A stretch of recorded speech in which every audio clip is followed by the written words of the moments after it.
السلام عليكم يا جماعة، أهلا بكم في فيديو جديد على قناة حورس ساوند.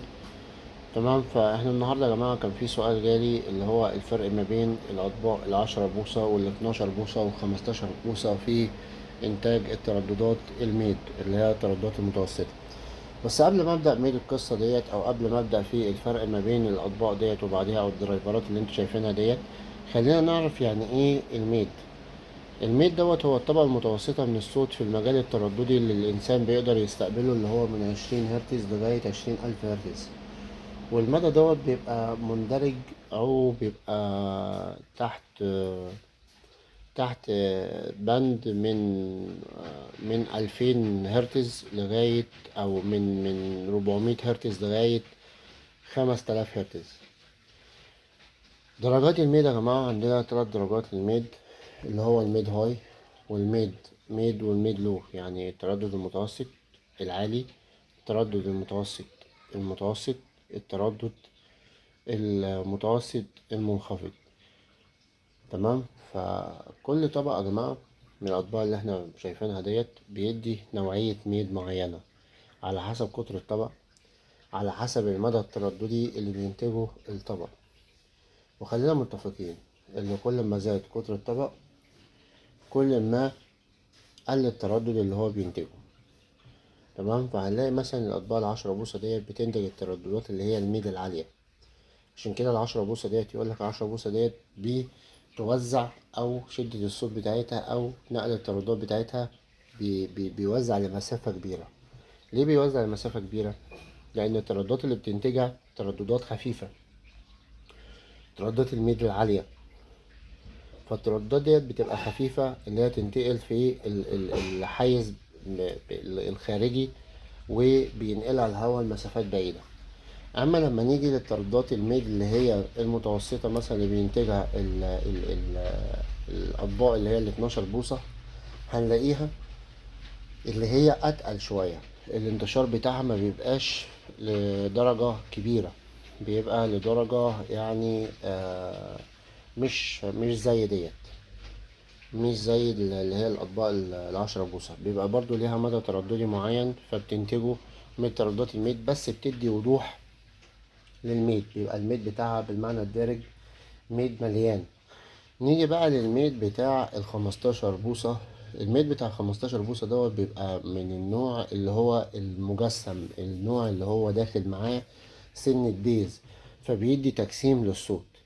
فاحنا لو جينا هنا وعملنا وزعنا تراك مثلا على ال3 سماعات دولت بنفس قوة الصوت او نفس الاشارة، هنلاقي ان العشرة هنا هتدي نغمة معينة مختلفة عن ال12 في الميد، مختلفة عن ال15 في الميد. فلازم عندنا هنا لما بنيجي مثلا في سيستم لاين عندنا يكون مثلا كله 12، بنقول لك بعد كده ابقى حط 15. او احنا بنلاقي في سيستمات اللاين الكبيرة بتبقى الهايات مثلا عبارة عن 12 وتويترات والكلام دوت، فيه بيبقى محطوط فوق 15 ديت عشان تكمل المدى الترددي، تكمل المدى الترددي ما يبقاش فيه فقد. يعني مثلا لو ديت مثلا بتنتج من 1 ل5، هنلاقي ديت من 5 ل10، فدي هتكمل ديت. والأطباق العشرة هنا برضو بتبقى في الهاية، بتبقى بتدي مسافة وبتدي نوع معين من الميدة. وفي منها الأطباق دي بتدي برضو نوعية متوسطة من الميدة، أو بتدي بيز برضو. بس البيز أو الميد لو اللي هي بتديه مش نفس ال15 طبعا. فعشان نعمل تغطية مظبوطة، عشان يبقى عندنا كل الصوت أو المدى الترددي عندنا يبقى لشبه يعني لنسبة كبيرة يبقى كامل، فلازم عندنا نخلي الدرايفرات اللي تكمل بعضيها. بمعنى ان انا لو عندي 12 هنا، فانا لازم مجبر ان انا اجيب لها 15. طب لو انا عندي عشرات، طيب العشرات ديت ممكن اجيب لها 12 او اجيب لها 15 على حسب الاستخدام بتاعك. فالناس اللي عايزة الصوت يرمي بعيد على مدى ترددي معين، يبقى الميد اللي بيطلعه العشرات اقل او الميد بتاعه اقل من اللي بيطلعه 12، اقل من اللي بيطلعه 15. كل دوت يا جماعة ده ليه مدى ترددي، ده ليه مدى ترددي، ده ليه مدى ترددي. وخلينا متفقين يا جماعة، لو جينا نحسب القصة كلها من الأول، يبقى احنا هنجيب مثلا التويتر معانا كده، هنجيب التويتر معانا هنا كده. تمام. التويتر دوت يا جماعة هنقول اهو زي التويتر الصغير اللي انتوا شايفينه دوت. كل ما قل القطر كل ما زاد التردد، كل ما قل القطر القطر دوت. يعني شوف التويتر دوت يا جماعة، بصوا القطر بتاعه قد ايه صغير، بس بيدي ترددات عالية قوي. القطر بتاع التويتر دوت كبير، فبيدي ترددات مش عالية، بيدي ترددات متوسطة في نوع التريبل اللي هو النوع الهاي. تمام. هنلاقي ان العشرة هنا بيدي ترددات مميزة او ميد، بس في النوع العالي بتاع الميد. ال12 هنا بيدي ميد في النوع المتوسط بتاع الميد. اما الوضوح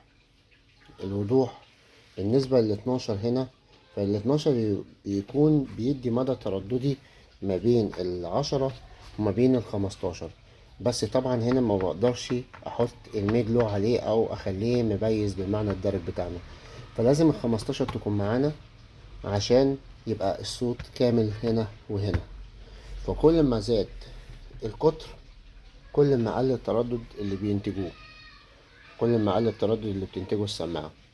كل ما قل القطر كل ما زاد التردد من الترددات، طبعا من طبقة الترددات اللي احنا شغالين عليها من 20 ل20.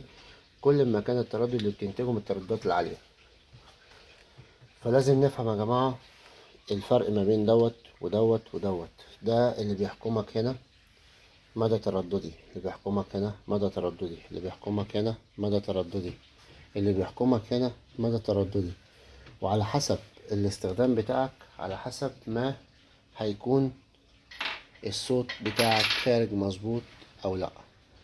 فلازم نكون عارفين يا جماعة الفرق ما بين ال10 وال12 وال15. ال15 هنا ليها مدى ترددي بتدي لغاية الميد لو، ديت ليها مدى ترددي بتدي ميد. تمام. او ميد لو، بس مش بيبقى بنفس الدرجة اللي بتديها ال15 الميد لو في الضخامة والوضوح. هنا وضوح الميد هنا في الطبقة اللي احنا بنتكلم فيها، او الطبقة الناس اللي بتشتغل لايف والكلام دوت، بيبقى ال12 جميلة جدا بالنسبة لهم. بالنسبة للآلات والكلام دوت، بتبقى الميد لو هنا بيستخدموها في ال15، بتبقى كويسة في الوضوح الصوت وبتديها الفخامة بتاعت الصوت بتاعتها. بالنسبة للترددات اللي هي العالية في نوع الميد، فبيبقى العشرات بتبقى أحسن، بتدي نوع من الميد العالي اللي هو بيوصل للتريبل. فدي بتدي معاك مسافات، وديت بتدي معاك وضوح في الميد، ودي بتدي معاك الضخامة والفخامة بتاعة الصوت بتاع الميد. فنرجع نقول تاني يا جماعة ان كل سماعة ليها مدى ترددي معين، وعلى حسب البوكس اللي بتتحط فيه، على حسب ما انت بتستخدمها، على حسب ما انت بتستخدمها. لان طبعا في انواع سماعات 12 بتنزل لميد لو، في انواع 15 بتطلع للميد ميد وبتدي ميد لو، في انواع عشرات بتدي الميد هاي وبتدي الميد ميد. فلازم نفهم ان كل حاجة ليها مدى ترددي بيحكمها. لو جينا على بيانات السماعة ديت، هتلاقي ان المدى الترددي بتاعها مختلف عن بيانات السماعة دي، هتلاقي ان المدى الترددي مختلف عن بيانات السماعة ديت. طبعا بقى مش هنخش في حساسية السماعة ونخش كام واط وكام اوم والكلام دوت، احنا بس بنتكلم دلوقتي ردا على سؤال الفرق ما بين الميد هنا والميد هنا والميد هنا في التلات مقاسات سماعات. احنا بنتكلم طبعا على مقاسات سماعات اللي انتوا شايفينهم دولت، اللي هو ال10 وال12 وال15. ده كان فيديو سريع كده يا جماعة، بس ايه بوضح لكم القصة ديت عشان تبقى الموضوع سهل، وبيبقى العملية واضحة. مفيش حاجة احسن من حاجة، يعني انت على حسب الاستخدام بتاعك، على حسب الاستخدام بتاعك وعلى حسب توظيف الصوت بتاعك وعلى حسب المسافة اللي انت عايز تشتغل فيها، بتحدد السماعات بتاعتك وعلى حسب استخدامك طبعا، لان استخدام اللايف غير استخدام الدي جي غير استخدام العادي. يعني في كذا استخدام للسماعات انت بتقدر تحددهم من خلال طبعا متخصص يكون عارف السماعة ديت في اللايف احسن، لا في الدي جي احسن، لان طبعا اللايف اصوات متغيرة على طول، فما فيش عليها تعديلات ولا الكلام ده. ف اما الدي جي فانت عندك تراكات متسجله داخل عليها اوتو تيون، داخل عليها برامج عشان تعدل الصوت بتاعها، فطبعا خامه الصوت في اللايف غير خامه الصوت في الدي جي. تمام يا جماعه، متنسوش تشتركوا في القناه وتفعلوا زر الجرس عشان يوصلكوا كل جديد، وان شاء الله باذن الله هنعمل فيديوهات جديده باذن الله في المجال بتاعنا عن كل المشاكل اللي بتقابلنا، وكل الأسئلة بتاعتكم إن شاء الله هنعمل عليها فيديوهات عشان تبقى واضحة للناس كلها. السلام عليكم.